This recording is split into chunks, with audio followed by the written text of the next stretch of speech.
Өзімдікі дей алмай өз малынды, күндіз күлкін бұзылдау, түнде ұйқын, дейді Данышпан абай.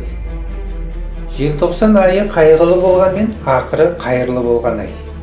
Бұл айда аруақтарды разы қылып, неше түрлі іс-шаралар өткізіп, жеткіншек жастарды ұлттық рухқа баулайтын, теңдесі жоқ ай болдыратын жөніміз бар емес пе?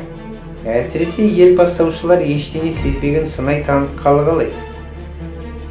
Бұл елде әлде әзірше тұрып жатырмыз ба? Сый-сияпаттары неге жоқ?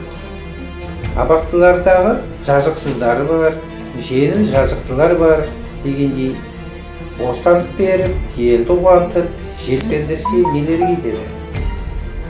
Қазақ еліндегі қазақтар біртүрлі иіс сезбес дүбәрі күйден қашан арылады?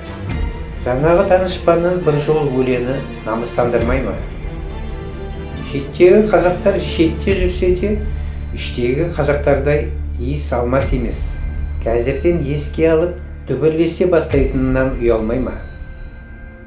Жоғарыдағы лауазымдылар өз ұлтын өздері рухын тұншықтырып, мәңгүрт болдыруларын қойса ғой.